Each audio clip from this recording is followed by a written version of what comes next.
Hugh Jackman heats up the outback as a heroic cowboy in Australia.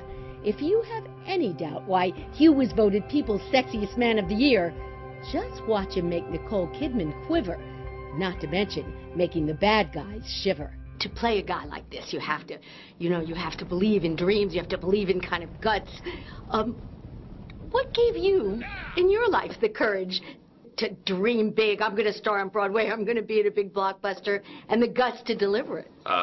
It's probably naivete, actually, to think you can kind of do anything. I was sort of brought up to believe that the sky's the limit, I'm not a big believer in setting goals, because I keep saying to people, say, you should set goals, and I go, but what if the day I was setting the goals I wasn't particularly adventurous or imaginative? What if there's something so much better than I can imagine? And that's sort of how my life has come. I don't remember sitting there as a teenager thinking, one day I want to be in a great movie, the biggest movie in Australia that's going to go around the world and show.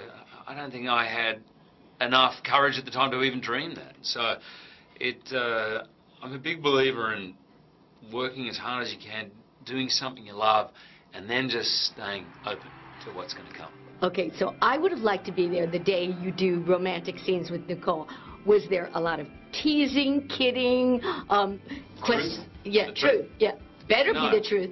The truth is, we talked about it beforehand, and both Nicole and I said, there's something about this relation and this film where the passion has to be so great, the heat, the sexual tension, everything has to be so great. We kind of took it very seriously when we were there. We just had to do it, just full out believe in it, you know what I mean? So for that moment, and when we saw the premiere the other night and my wife was sitting next to me, that first kiss between the two characters, she turned to me and it's a long, sort of slow kiss coming together. And it feels long, and I did take a quick glance to Deb, and she saw me looking and she turned to me and she says, that was great. Like, so when you get the thumbs up from your wife, you're kind of in the ballpark. Oh, she's right. I can remember some of the moves. Oh, right. All right, now, sexiest man alive. Who has given you the hardest time about this? All my mates in Australia. Oh, I'm glad I'm in America right now, because and my son. My son was like, "You, Dad, come on, you're just my dad." He finds the whole thing hysterical. But my wife was lovely. She said, I could have told him that years ago. Oh, that's she said, I told everyone for years I married the sexiest man alive. Now I have proof.